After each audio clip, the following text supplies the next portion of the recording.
Hello everyone, स्वागत है आप सभी का आपके अपने चैनल गॉड क्लासेस पर। गॉड क्लासेस यानी मैथ्स भी एंड मस्ती भी। तो बच्चों, आज की जो क्लास है उसमें हम डिस्कस करने वाले हैं प्रोबेबिलिटी। अब प्रोबेबिलिटी बड़ा इंटरेस्टिंग टॉपिक है। आई थिंक आप लोग 6-7 क्लास से ही पढ़ते आएंगे प्रोबेबिलिटी, लेकिन तब की प्रोबेबिलिटी और अब की प्रोबेबिलिटी में काफ़ी फ़र्क है। लेकिन टेंशन लेने की कोई दिक्कत नहीं है। मैं हूँ आपके साथ, आपको हर एक कंसेप्ट समझाऊंगा, हर एक चीज़ समझाऊंगा। आपने 11th क्लास की जो प्रोबेबिलिटी पढ़ी है या नहीं पढ़ी है, डजेंट मैटर। उससे पहले की प्रोबेबिलिटी तो आप कह सकते हो कि बड़ी सिंपल थी, वो तो आई थिंक सभी को आती होगी। लेकिन 11th क्लास में थोड़ा सा हमने एडवांस गए थे, अब 12th क्लास में थोड़ा सा और एडवांस जाएंगे। तो आपने अगर पीछे की प्रोबेबिलिटी 11th की पढ़ी है या नहीं पढ़ी है, कोई टेंशन लेने की ज़रूरत नहीं है। हाँ, वीडियो को स्किप मत करना, स्किप कर करके मत देखना है, वीडियो को कंटिन्यूसली देखना, ध्यान से समझना, और समझने के बाद फिर मैं आपको गारंटी देता हूँ कि प्रोबेबिलिटी में आपको कभी भी कोई भी दिक्कत नहीं आने वाली है। तो आज की जो क्लास है उसके अंदर हम समझने वाले हैं रैंडम वेरिएबल्स के बारे में और प्रोबेबिलिटी डिस्ट्रीब्यूशन के बारे में। अब इसमें आगे बढ़ने से पहले मैं आपको एक चीज़ और बता दूं कि जितना भी कंटेंट है एमएल अग्रवाल का और सीबीएसई हैंडबुक का पीडीएफ फॉर्मेट में हमारी जो ऐप है गॉड क्लासेस की, उसके ऊपर अवेलेबल है। उसके सारे सॉल्यूशन अवेलेबल हैं, एक एक क्वेश्चन के सॉल्यूशन अवेलेबल हैं। तो नीचे डिस्क्रिप्शन बॉक्स में लिंक दिया हुआ है, वहाँ पर जाके आप गॉड क्लासेस की ऐप डाउनलोड कर सकते हैं, और डाउनलोड करने के बाद आप वो पीडीएफ सॉल्यूशंस है वो परचेज कर सकते हैं। इसके अलावा और भी कंटेंट आपके काम का वहाँ पर आपको मिलेगा, जिसका आप पूरा फ़ायदा उठा सकते हैं। और साथ ही एक टेलीग्राम ग्रुप भी हमारा बना हुआ है, तो उसमें भी आप इंक्लूड हो सकते हैं, और उसमें अपने डाउट्स जो हैं वो आप शेयर कर सकते हैं दूसरे बच्चों के साथ, और आप दूसरे बच्चों के जो डाउट्स हैं उनको आप सॉल्व करके अपनी प्रैक्टिस और अपनी जो प्रैक्टिस आप कर सकते हैं और अपनी स्किल्स को और इम्प्रूव कर सकते हैं। तो इन चैनल्स का आप पूरा फ़ायदा उठाइए, ताकि आपको किसी भी तरह की कोई भी परेशानी बिल्कुल भी ना हो। और फिर भी कोई प्रॉब्लम आती है तो कमेंट बॉक्स में आप अपना कमेंट करके बता सकते हैं कि क्या प्रॉब्लम आप फेस कर रहे हैं। कोशिश करूंगा कि आपकी वो वाली प्रॉब्लम भी दूर हो सके। तो आज हम बात करते हैं सबसे पहले रैंडम वेरिएबल के बारे में कि रैंडम वेरिएबल क्या होता है। अगर हम रैंडम वेरिएबल की बात करें, रैंडम वेरिएबल कहता है कि it is often described as a variable whose value determined by chance. मतलब एक ऐसा ये वेरिएबल होता है जिसकी वैल्यू आप पहले से फिक्स नहीं कर सकते हो, इसकी वैल्यू बाय चांस निकलती है। बाय चांस का मतलब है कि आप एक रैंडम एक्सपेरिमेंट के ऊपर डिपेंड करता है कि इसकी वैल्यू क्या आएगी। मतलब ऐसा कुछ फिक्स नहीं है कि इसकी वैल्यू कोई सीक्वेंस में ही होगी कि 0 आ गया, फिर 1 आ गया, फिर 2 आ गया, फिर 3 आ गया, ऐसा कोई ज़रूरी नहीं है। इसकी वैल्यू डिफरेंट हो सकती है, 0 के बाद हो सकता है 3 आ जाए, 3 के बाद हो सकता है 10 आ जाए, मतलब कोई भी वैल्यू आ सकती है रैंडमली। कोई ऐसा सीक्वेंस नहीं है कि आप एक वैल्यू अगर आपने निकाल ली तो उसके बाद आप सीक्वेंस में लिखते जाएंगे। जनरली होता ऐसा है कि भाई सीक्वेंस में आती है वैल्यू, लेकिन हर क्वेश्चन में नहीं आती है। तो ये ध्यान रखना है कि रैंडम वेरिएबल है, कोई सीक्वेंसुअल वैल्यू नहीं है। It is a real values function whose domain is sample space of random experiment. यानी ये जो यहाँ पर जो वैल्यू आपको मिलेंगी ना, ये रियल वैल्यूज मिलेंगी। रियल वैल्यू में रियल नंबर जितने भी होते हैं, मतलब उसमें से कोई भी वैल्यू ये हो सकती है, और उसका जो डोमेन होगा वो क्या होगा, sample space of random experiment. अभी इस चीज़ को थोड़ा सा थ्योरेटिकली आपको लग रहा होगा कि ये क्या बता रहे हैं सर, थोड़ा सा हम जब एक्सपेरिमेंट करेंगे, अभी हम जब क्वेश्चन लेंगे, एग्जाम्पल लेंगे, तब आपको ये चीज़ और क्लियर हो जाएगी। रैंडम वेरिएबल को हम डिनोट करते हैं एक्स से, ठीक है, कैपिटल एक्स से डिनोट करते हैं, and it is discrete. Discrete का मतलब होता है कि जो वैल्यू आएगी एक्स की वो एक स्पेसिफिक वैल्यू आएगी, इंटरवल्स में नहीं आएगी। ऐसा नहीं हुआ कि भाई 1 से लेकर 10 तक वैल्यू हो गई, वो स्पेसिफिक वैल्यू आएगी, 1 आएगी, 2 आएगी, 2/3 आएगी, 1.5 आएगी, मतलब रियल नंबर में ही कोई ना कोई वैल्यू होगी। ठीक है, तो अब मान लो हम इसको समझते हैं, ये सारी थ्योरेटिकल बातें तो हमने पढ़ ली, इसको हम एक्सपेरिमेंट के थ्रू समझते हैं कि रैंडम वेरिएबल क्या है, कैसे आपको आइडेंटिफाई करना है, ये एक्स की वैल्यू आपको कैसे निकालनी है। तो हम एक्सपेरिमेंट लेते हैं। सबसे पहले सबसे छोटा सा एक्सपेरिमेंट लेते हैं जो बहुत टाइम हम करते आ रहे हैं, कि कॉइन को हमने 2 बार टॉस किया। अब एक कॉइन को जब आप 2 बार टॉस करते हैं तो सैंपल स्पेस क्या आता है, हमने लिखा है इसका सैंपल स्पेस, या तो हेड हेड आएगा, एक बार आपने टॉस किया हेड आएगा, दूसरी बार टॉस किया आपने वो भी हेड आया, फिर उसके बाद हेड और टेल आ गया, या फिर टेल हेड आया, या फिर टेल टेल आया। तो जब भी आप कॉइन को 2 बार टॉस करेंगे तो यहाँ पर आपके पास ये सैंपल स्पेस आ गया। अब हम इस चीज़ को जानने में इंटरेस्टेड हैं, हमें इन बाकी चीज़ों से हमें कोई मतलब नहीं, हमें बस ये जानने में इंटरेस्ट है कि भाई जो यहाँ पर हेड या टेल आ रहे हैं तो उसमें नंबर ऑफ हेड कितना आ रहा है या नंबर ऑफ टेल कितना आ रहा है। ठीक है, मेरे को ये पता लगाना है कि मान लो मैंने कॉइन को यहाँ तो चलो 2 बार लिखा, मैं कॉइन को मान लो कह दूँ 10 बार मैंने टॉस किया, 20 बार टॉस किया, 50 बार टॉस किया, तो मेरे को प्रोबेबिलिटी से भी कोई मतलब नहीं है, मेरे को सिर्फ ये जानने में इंटरेस्ट है कि वहाँ पर हेड कितनी बार आ रहा है। तो अगर मैं यहाँ पर ये लिखूं कि नंबर ऑफ हेड कितनी बार आ रहा है, तो ये नंबर ऑफ हेड जो मैं निकालना चाह रहा हूँ, इसको निकालने के लिए हम एक वेरिएबल यूज़ कर लेंगे x, यानी जो इसकी वैल्यू आएगी उसको हम रिप्रेजेंट करेंगे x, जो कि होगा हमारा रैंडम वेरिएबल। अब वो वैल्यू हम कैसे निकालेंगे, यहाँ पर हमने लिखा कि भाई रैंडम वेरिएबल क्या है, domain of is a sample space of random experiment. ये हमारा रैंडम एक्सपेरिमेंट आया, ठीक है। अब यहाँ पर देख रहे हो कि जब नंबर ऑफ हेड की बात आ रही है तो नंबर ऑफ हेड यहाँ पर कितना आ रहा है, हेड और हेड 2 बार आ रहा है, मतलब यहाँ पर जो x की वैल्यू आएगी, x की वैल्यू आ गई 2। अगर हम इस केस की बात करें, नंबर ऑफ हेड यहाँ पर हेड टेल, या फिर हम लिखें टेल हेड, तो यहाँ पर नंबर ऑफ हेड कितनी बार आ रहा है, एक बार इधर आ रहा है, एक बार इधर आ रहा है, तो यानी नंबर ऑफ हेड यहाँ पर एक बार भी आ सकता है। तो रैंडम वेरिएबल की वैल्यू क्या बन गई, 1। अगर हम नंबर ऑफ हेड यहाँ पर लेते हैं, यहाँ लिखा है टेल टेल, तो टेल टेल का मतलब है कि यहाँ पर तो हेड आ ही नहीं रहा, जब हेड आ ही नहीं रहा तो इसका मतलब क्या होगा, रैंडम वेरिएबल जो होगा उसकी वैल्यू आ जाएगी 0। तो इस केस के अंदर x की वैल्यू 0 भी पॉसिबल है, 1 भी पॉसिबल है और 2 भी पॉसिबल है। ये तीनों वैल्यू यहाँ पर किसको रिप्रेजेंट कर रही हैं, ये तीनों वैल्यू रिप्रेजेंट कर रही हैं रैंडम वेरिएबल को, और इसको हम डिनोट करेंगे x से। इसके डिस्ट्रीब्यूशन के बारे में हम बाद में बात करेंगे, पहले हम रैंडम वेरिएबल को और अच्छी तरीके से समझ लेते हैं कि रैंडम वेरिएबल क्या है। एक एग्जाम्पल और लेते हैं हम रैंडम वेरिएबल के लिए। मान लो आपके पास 3 वाइट बॉल है, 2 ब्लैक बॉल है और 1 रेड बॉल है। अब आपको यहाँ पर फाइंड करना है कि नंबर ऑफ वाइट बॉल को रिप्रेजेंट कर रहा है x represent number of white ball. अब हमें इसमें से जो बॉल निकालनी है वो मैं कह रहा हूँ कि 3 बॉल हमें निकालनी है, ठीक है। We have to draw 3 balls. तो अब ये जो 3 बॉल हम निकालेंगे, ये कैसे कैसे हम निकाल सकते हैं। मान लो हमने तीनों की तीनों बॉल हमने क्या करा, तीनों की तीनों बॉल हमने निकाल दी वाइट। अब लेकिन ऐसा तो ज़रूरी नहीं है ना कि तीनों की तीनों वाइट ही निकलेंगी। अगर ऐसा हुआ कि हमने 2 वाइट बॉल निकाली और तीसरी बॉल जो आएगी मान लो 1 ब्लैक आ गई, या फिर ऐसा हो सकता है कि 2 वाइट बॉल के साथ 1 रेड आ गई, ये पॉसिबिलिटी हो सकती है।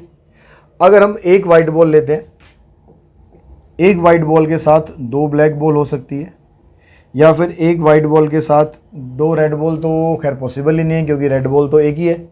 तो 1 वाइट बॉल हो गई, ब्लैक बॉल हो गई और 1 रेड बॉल हो गई, ऐसे पॉसिबल हो सकता है। बॉल निकालनी 3 ही है आपको, ठीक है। 1 वाइट निकाल ली, या फिर 2 ब्लैक हो गई, 1 वाइट के साथ 1 ब्लैक हो गई और 1 रेड हो गई। रेड 2 बॉल आप निकाल नहीं सकते। या फिर हो सकता है कि एक भी वाइट बॉल ना निकले, ठीक है, 0 वाइट और ब्लैक बॉल आपके पास 2 हैं, तो 2 ब्लैक बॉल आ गई और 1 रेड बॉल आ गई। इस तरह से हमने 3 बॉल निकाली। अब यहाँ पर x किसको रिप्रेजेंट कर रहा है, x रिप्रेजेंट कर रहा है नंबर ऑफ वाइट बॉल को। अगर मैं ये वाला केस लेता हूँ तो यहाँ पर वाइट बॉल आ रही है 3 टाइम्स, 3 वाइट बॉल हैं तो x की वैल्यू आ गई 3। अगर इन दोनों केस की हम बात करें तो यहाँ पर 2 वाइट बॉल आ रही है।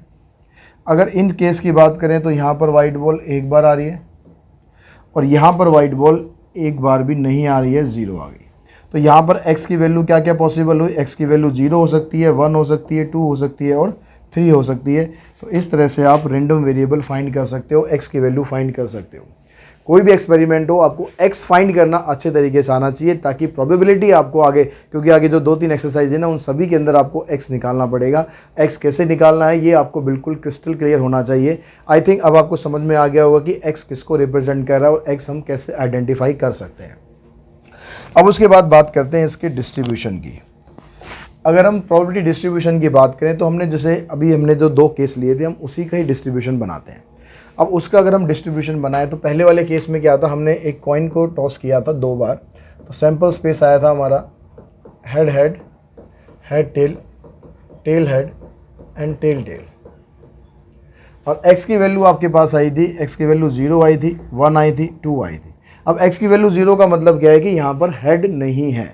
हेड नहीं है तो ऐसे कितने केस हैं आपके पास, ये वाला केस है टेल टेल। तो अगर मैं इसकी प्रोबेबिलिटी निकालूं तो इसकी प्रोबेबिलिटी क्या बनेगी, टेल की जब निकालने की प्रोबेबिलिटी होती है, जब पहली बार मैंने कॉइन टॉस किया तो टेल की प्रोबेबिलिटी रहेगी 1/2, क्योंकि कॉइन आप जब भी टॉस करोगे तो टेल की प्रोबेबिलिटी 1/2 रहेगी। फिर हमने दोबारा जब किया टॉस तो तब भी टेल आया, यानी प्रोबेबिलिटी बन गई इसकी 1/4। जो 1 वाला केस है, 1 वाले केस के अंदर क्या होगा, या तो HT होगा या फिर TH होगा। तो जब आप HT की प्रोबेबिलिटी निकालोगे, मतलब हेड की प्रोबेबिलिटी निकालोगे, हेड आ गया 1/2 हेड की प्रोबेबिलिटी, टेल की प्रोबेबिलिटी भी 1/2 प्लस, यहाँ प्लस क्यों लगाना है, क्योंकि ये डिफरेंट केस है, ये डिफरेंट केस है, ये डिफरेंट केस है। तो यहाँ पर टेल की प्रोबेबिलिटी 1/2, इसकी भी 1/2, तो ये हो गया 1/4 यानी ये बन गया 1/2। उसके बाद अगर हम 2 लेते हैं, 2 का मतलब हो गया कि भाई दोनों बार हेड आ रहा है, तो दोनों बार हेड आ रहा है तो उसकी प्रोबेबिलिटी क्या बनी, HH यानी 1/2 इंटू 1/2, तो इसकी प्रोबेबिलिटी भी आ गई 1/4। ये मैंने आपको डिटेल में समझाने के लिए सारा कुछ लिखा है, आप इसको डायरेक्टली भी कर सकते हो। जैसे आपने देखा भाई टेल है, तो टेल कितनी बार आ रहा है आपके पास, एक बार टेल आ रहा है, टोटल आउटकम कितने हैं 4, तो 1/4।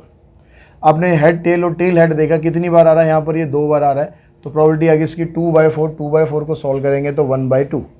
हेड कितनी बार आ रहा है, एक बार आ रहा है, तो प्रोबेबिलिटी आ गई इसकी 1/4। तो इस तरह भी आप डायरेक्टली भी इसको लिख सकते हैं।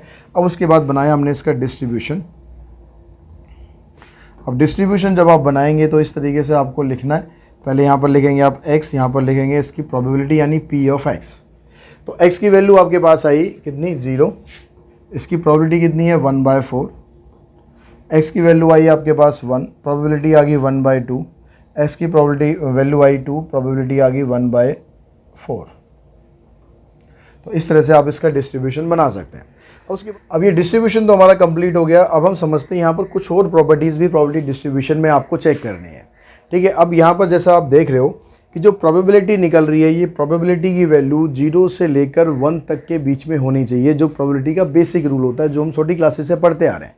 हम क्या पढ़ते आ रहे हैं कि जो भी हम प्रोबेबिलिटी निकालते हैं उसकी वैल्यू 0 से लेकर 1 तक के बीच में होनी चाहिए। आप जो भी यहाँ पर प्रोबेबिलिटी निकालोगे उसकी वैल्यू ना तो 0 से कम होनी चाहिए, ना 1 से ज़्यादा होनी चाहिए। अगर ऐसा हो गया तो असाइनमेंट वैलिड असाइनमेंट नहीं काउंट होगा। दूसरी चीज़ हम यहाँ पर क्या देख रहे हैं कि हम यहाँ पर इनका अगर हम सम निकाल के देखें, देखो सम अगर हम निकालें इसका, तो एलसीएम लिया हमने, आ गया हमारे पास 4, 1 + 2 + 1, 4/4 यानी आ गया 1। तो एक प्रॉपर्टी तो हमारे पास ये आ गई। दूसरी प्रॉपर्टी हमारे पास क्या आएगी, अगर हम इसकी प्रोबेबिलिटी का सम करते हैं तो ये बराबर होना चाहिए हमेशा 1 के।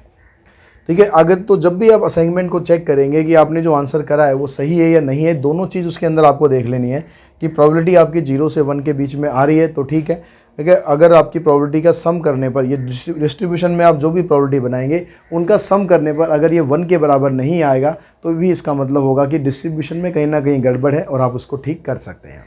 ठीक है, अगर ये दोनों चीज़ आपकी ठीक है तो दैट मीन्स आपका क्वेश्चन लगभग सही है, कहीं और कुछ गलती ना हो तो मतलब आपका जो आंसर है वो बिल्कुल ठीक है। ठीक है, अब यहाँ पर कुछ एग्जाम्पल्स और समझ लेते हैं। उन एग्जाम्पल की हेल्प से हम देखेंगे कि आपको क्वेश्चंस को किस तरीके से सॉल्व करना है। ठीक है, सबसे पहला जो एग्जाम्पल है उसमें कहता है कि जो असाइनमेंट आपको दिया गया ये असाइनमेंट वैलिड असाइनमेंट है या नहीं है। तो असाइनमेंट में जैसे अभी मैंने बताया कि आपको ये चेक करना है कि जो ये प्रोबेबिलिटी है तीनों, ये 0 से 1 के बीच में है या नहीं है।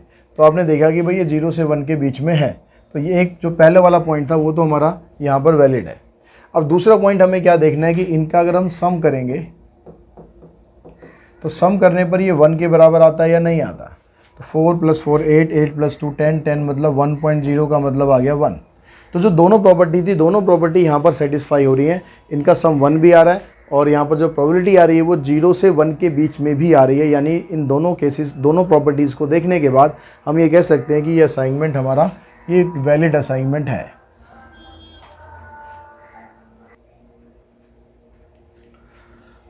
उसके बाद चलते हैं अपने नेक्स्ट एग्जांपल पे। तो नेक्स्ट एग्जांपल में कहता है कि आपको कहता है कि x denote the number of hours you study on the Sunday, कि आप संडे को जो नंबर ऑफ आवर्स है वो आपको यहाँ दिया हुआ है कि कितना आप स्टडी करते हैं, संडे को स्टडी करते हैं या नहीं करते हैं, ये आपको ज़्यादा पता होगा। ठीक है, फिर भी जो डाटा हमारे पास आया उस डाटा से हमने एक ये बना लिया। अब इसमें कह रहा है कि भाई x = 0, तो ये आपके पास आ गया 0.1। ठीक है। x की वैल्यू 1 और 2, मतलब 0 का मतलब है कि भाई कोई पढ़ता ही नहीं है, संडे को पढ़ता ही नहीं है, तो ऐसे प्रोबेबिलिटी हमारे पास 0.1 है। और जो लोग 1 या 2 घंटे पढ़ते हैं उसकी प्रोबेबिलिटी kx है, और जो 3 या 4 घंटे पढ़ते हैं उसकी प्रोबेबिलिटी 5 - x है। और अगर कोई और संख्या है, मतलब 5, 6, 7, 8, तो इतने घंटे कोई नहीं पढ़ता संडे को, तो उसकी प्रोबेबिलिटी आपको यहाँ पर दे रखी है 0। तो अब इसकी हेल्प से आपको यहाँ पर ये दो तीन क्वेश्चन है वो फाइंड करने हैं। तो हम क्या करेंगे, ये जो हमें डाटा दिया हुआ है इस डाटा को हम प्रोबेबिलिटी डिस्ट्रीब्यूशन के फॉर्मेट में लिख लेते हैं ताकि आपको समझने में आसानी रहे। तो यहाँ पर कहता है कि जो 0 नंबर ऑफ आवर्स है, 0 नंबर्स आवर्स का मतलब हो गया कि भाई या तो पढ़ता ही नहीं है या फिर बहुत कम पढ़ता है। जो डाटा आया तो उसमें x की वैल्यू अगर 0 है तो प्रोबेबिलिटी 0.1 है, और 1 या 2 अगर है तो प्रोबेबिलिटी उसकी kx है। अब kx का मतलब हो गया यहाँ पर x की जगह आपको ये पुट करना है। तो x की जगह मैं यहाँ पुट करूँगा 1, तो ये बन जाएगा आपके पास, तो यहाँ 1 को पुट करूँगा तो आ जाएगा k × 1 यानी 1k हो गया। अगर मैं यहाँ पर 2 पुट करूँगा तो ये बन जाएगा 2k। 3 का मतलब हुआ कि यहाँ पर आपको 3 पुट करना है, 5 - 3 2 आ गया, तो 2 × में k, ये हो गया 2k। 4 पुट करने का मतलब 5 - 4 1 आ गया, 1 × में k यानी k आ गया। इसके अलावा अगर कुछ और है तो उसकी प्रोबेबिलिटी 0 है, तो वो आपको लिखने की ज़रूरत है नहीं। अब जैसा कि हमने यहाँ पर इसके बेसिक्स में पढ़ा कि जो ये हमारे पास आता है कॉलम प्रोबेबिलिटी का, इसका सम 1 के बराबर होना चाहिए। तो इसका अगर हम सम करें तो कितना आ रहा है, k प्लस में 2k 3k हो गया, 3 2 5 5 + 1 6, तो 6k plus 0.1 should be equals to 1। 0.1 को उधर ले जाके आप माइनस कर दोगे, आ जाएगा 0.9, और k की वैल्यू निकालेंगे तो आएगा 0.9/6। डेसिमल आप हटाओगे तो यहाँ से 3 से काटा हमने, तो k की वैल्यू आ गई आपके पास 3/20। ठीक है, ये k की वैल्यू आई। अब इसके आगे का जो क्वेश्चन है, इसके आगे का जो क्वेश्चन है वो हम यहाँ पर करते हैं 0.15 ऐसी ही।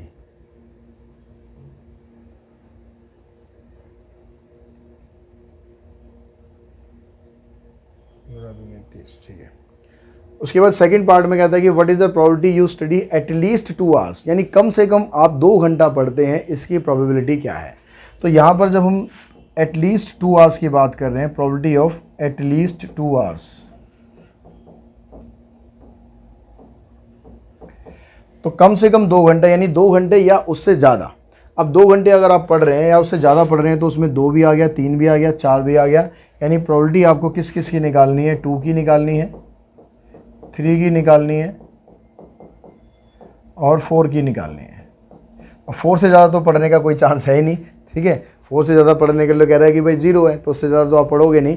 चलो हम तीनों की निकाल लेते हैं। अब x = 2 की प्रोबेबिलिटी क्या है आपके पास, 2k, 3 की भी 2k और इसकी भी 2k, इसकी k, तो ये बनेगा आपका 5k। और k की वैल्यू है 3/20, तो k की जगह हमने 3/20 पुट कर दिया, तो ये आ गया आपके पास 3/4। अब उसके बाद आगे कहता है कि एग्जैक्टली 2 आवर्स, मतलब ठीक 2 घंटे पढ़ना, उससे फालतू बिल्कुल भी नहीं। तो ठीक 2 घंटे की प्रोबेबिलिटी है 2k, तो यहाँ भी आप k की जगह पुट कर दो 3/20, तो यहाँ आंसर आ जाएगा आपके पास 3/10। उसके बाद कहता है कि px = 3 ना, एटमोस्ट 2 आवर्स। एटमोस्ट 2 आवर्स का मतलब हुआ कि ज़्यादा से ज़्यादा 2 घंटे पढ़ रहा है, 2 से ज़्यादा नहीं पढ़ रहा। तो 2 से ज़्यादा नहीं पढ़ रहा तो 2 घंटे तो पढ़ सकता है, 2 घंटे पढ़ सकता है, 1 घंटा पढ़ सकता है, 0 घंटे पढ़ सकता है।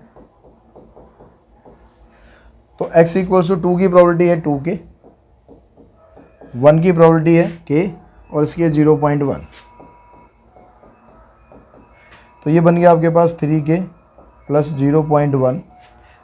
यहाँ पर वैल्यू पुट करेंगे k की जगह 3/20 और ये आ जाएगा 1/10, तो 9/20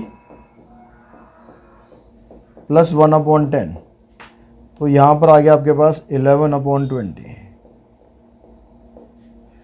तो इसकी प्रोबेबिलिटी बन जाएगी 11/20। तो इस तरह से इस टाइप का जो क्वेश्चन आता है ना, पहले आप उसको डिस्ट्रीब्यूशन टेबल में कन्वर्ट कर लो, फिर उसके बाद आप करोगे तो बड़े आसानी से सारी चीज़ें आप निकाल लेंगे। उसके बाद नेक्स्ट क्वेश्चन की अगर हम बात करें, नेक्स्ट क्वेश्चन में कहता है कि 2 cards are drawn simultaneously from a well shuffled deck of 52 playing cards. जो 52 प्लेइंग कार्ड्स होते हैं उसमें से आपको 2 कार्ड पिक करने हैं, सिर्फ 2 कार्ड पिक करने हैं। Find the probability distribution of number of aces. अब यहाँ पर एक्स किसको रिप्रेजेंट कर रहा है? स्टेटमेंट्स में अभी जो क्वेश्चन हमने करे वहाँ पर डिस्ट्रीब्यूशन आपको दे रखा था, अब यहाँ पर आपको स्टेटमेंट से डिस्ट्रीब्यूशन बनाना है पहले। अब बनाने के बाद ही यहाँ पर सब कुछ होगा। उसके लिए आपको एक्स पकड़ना पड़ेगा कि एक्स यहाँ पर क्या है। तो एक्स के लिए इसने क्या बताया, आपको निकालना क्या है? आपको निकालना है नंबर ऑफ एसेस। तो यहाँ पर एक्स किसको रिप्रेजेंट कर रहा है? एक्स रिप्रेजेंट कर रहा है नंबर ऑफ एसेस को। अब ये एक्स की वैल्यू क्या क्या हो सकती है? तो हमें कार्ड निकालने कितने, स्टार्टिंग में उसने बताया कि 2 कार्ड निकालने हैं। अब 2 कार्ड निकालने का मतलब है कि जो नंबर ऑफ कार्ड है एसेस के वो कितने हो सकते हैं? मैक्सिमम 2 ही हो सकते हैं। 2, जब कार्ड ही 2 निकालने हैं तो 2 से ज़्यादा तो पॉसिबल ही नहीं है ना। तो x की वैल्यू 0 भी हो सकती है, 1 भी हो सकती है, 2 भी हो सकती है। x की वैल्यू अगर आप 0 लिख रहे हैं, 0 का मतलब हो गया कि नो एस कार्ड, कोई भी एस वाला कार्ड नहीं है। ठीक है, 1 आप लिख रहे हैं तो इसका मतलब 1 एस कार्ड, एक कार्ड एस का है। अगर आप x की वैल्यू 2 लिख रहे हैं तो इसका मतलब 2 एस कार्ड। तो चलो x तो आपने पकड़ लिया कि भाई x ही आएगा। अब इसकी प्रोबेबिलिटी हम निकालते हैं। तो प्रोबेबिलिटी निकालने के लिए हमारे पास देखो 2 तरीके हैं। एक तरीका तो हम ये करते हैं कि जैसे यहाँ लिखा है कि no ace card. No ace card का मतलब है कि कोई भी एस कार्ड हमने नहीं निकाला। ठीक है, हमने अगर एस कार्ड नहीं निकाला तो क्या बना, हमने जो बाकी के कार्ड हैं, देखो 4 एस कार्ड होते हैं और बाकी कितने हो गए? 48 नॉन एस हो गए। तो अब ये कह रहा है कि भाई कोई भी एस कार्ड नहीं है। कोई भी एस कार्ड नहीं है तो मतलब इन 48 कार्ड में से निकाला हमने कोई। तो पहला कार्ड निकाला, उसकी प्रोबेबिलिटी आ गई 48/52। और तो दूसरा कार्ड निकालेंगे, कोई एक कार्ड हम ऑलरेडी निकाल चुके हैं और दूसरा कार्ड हम निकालेंगे तो आएगा आपके पास 47/51। अब इसको आप सॉल्व करो। आपने इसको काट लिया 4 से, 4 से हमने इसको काटा। ठीक है, 3 से और कट जाएगा, 4 7 जा 28, 4 4 जा 16 और 2 18, 188/221। ये आ गया इसका प्रोबेबिलिटी। ठीक है, एक तरीका तो ये होगा। ठीक है, पहले हम इसी तरीके से सारे निकाल लेते हैं, फिर उसके बाद दूसरा तरीका भी आपको बताऊंगा कैसे आपको करना चाहिए। यहाँ पर कहता है कि 1 एस कार्ड। 1 एस कार्ड का मतलब है कि एक तो एस कार्ड होना चाहिए और दूसरा नॉन एस कार्ड होना चाहिए। तो एस कार्ड अगर हम निकालेंगे तो एस कार्ड है हमारे पास 4, तो 4/52। जब आप दूसरा कार्ड निकालोगे तो दूसरा जो 48 कार्ड है उसमें से निकलेगा, तो 48 टोटल में से तो एक कम हो ही गया ना, 48/51। लेकिन अब ऐसा ज़रूरी नहीं है कि जो पहला कार्ड आप निकालोगे वो एस का होगा। हो सकता है कि वो कार्ड दूसरे नंबर पे है, यानी जो दूसरी कंडीशन है उसमें क्या होगा, पहले आपने 48 कार्ड में से कुछ निकाला तो ये आ गया 48/52। ठीक है, अब जो दूसरा कार्ड आप निकालोगे तो वो एस कार्ड निकल रहा है हमारा, तो 4 में टोटल में से एक कम करना है आपको 51। तो दोनों ये एक ही चीज़ है लेकिन ऑर्डर दोनों का डिफरेंट है, इसलिए 2 डिफरेंट केस हैं ये। तो यहाँ से आप इसको सॉल्व करोगे, ये कटेगा आपके पास 13 पर और काट देते हैं इसको हम 3 से काट देते हैं।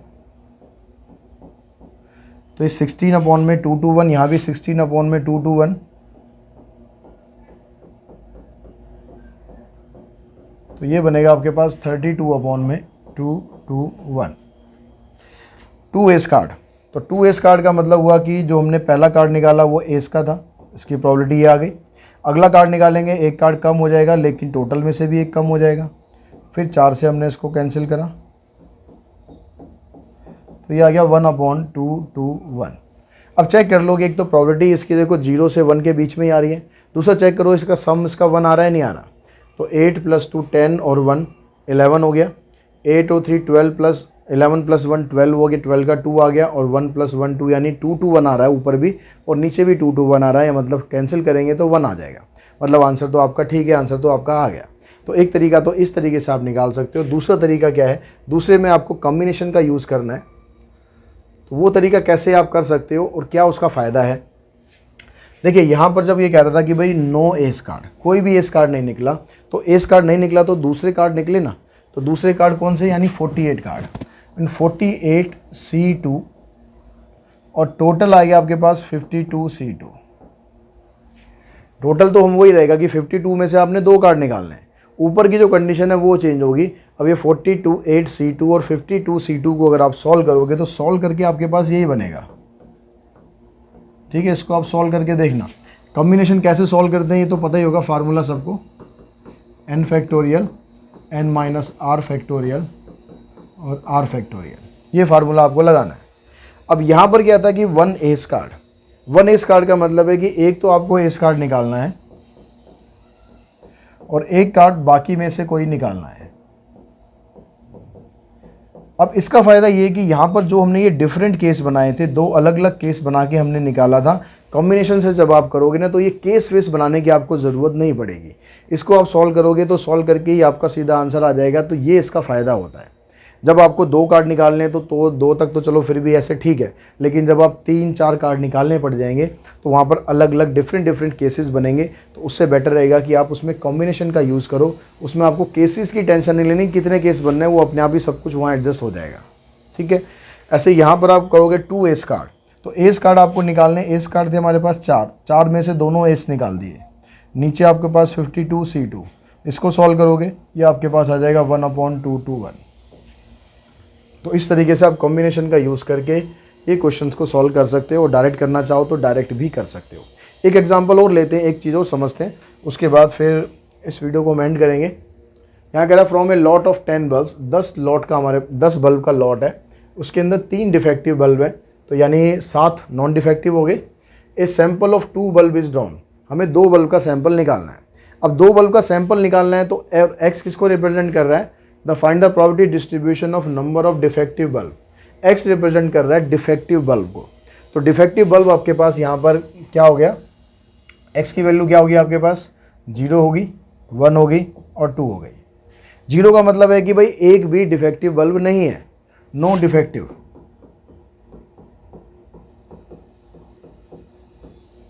तो इसकी जब प्रोबेबिलिटी आप निकालोगे तो हमारे पास जो डिफेक्टिव बल्ब नहीं थे, ऐसे कितने थे, 7 थे ना, क्योंकि 3 आपके पास डिफेक्टिव है तो 7 नॉन डिफेक्टिव हो गए। तो 7 बल्ब में से ही आपको 2 बल्ब निकालने हैं, 7C2। ठीक है, क्योंकि डिफेक्टिव बल्ब नहीं है।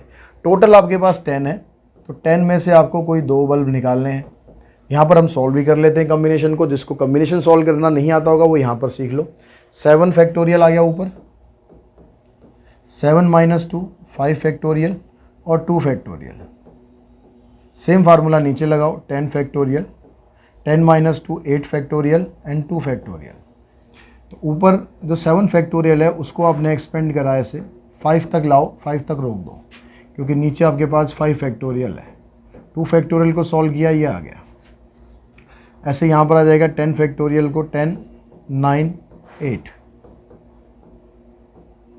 8 फैक्टोरियल 2 इंटू 1, इससे ये कैंसिल, 2 से ये कैंसिल, यहाँ पर ये कैंसिल, यहाँ पर ये कैंसिल। तो ऊपर आ गया आपके पास 21, नीचे आ गया 45। ठीक है, अब और कटता है तो काट लो। ठीक है, और यहाँ से कट जाएगा तो इसकी प्रोबेबिलिटी आ गया आपके पास 7/15। अब हमारे पास अगर 1 है, 1 का मतलब है कि एक डिफेक्टिव बल्ब है। अब एक डिफेक्टिव है, डिफेक्टिव कितने हमारे पास, 3 है, तो 3 में से हमने एक निकाल दिया और एक बल्ब निकाल दिया नॉन डिफेक्टिव में से। नीचे आपके पास ये रहेगा 10C2। 3C1 को सॉल्व करेंगे तो 3 आता है। जब भी यहाँ पर 1 आएगा तो ऊपर जो भी नंबर दे रखा हो वही आएगा। जैसे 7C1 है तो 7 आएगा, और 10C2 को सॉल्व करके आपके पास बना था 45, तो ये आ गया 7/15।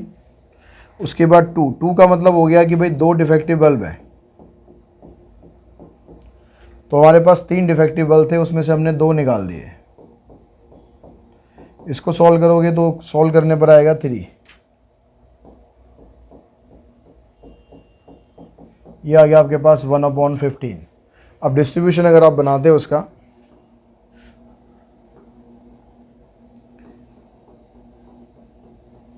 तो 0 की प्रोबेबिलिटी 7/15 आ रही है, 1 की प्रोबेबिलिटी भी 7/15 है और 2 की प्रोबेबिलिटी 1/15 है।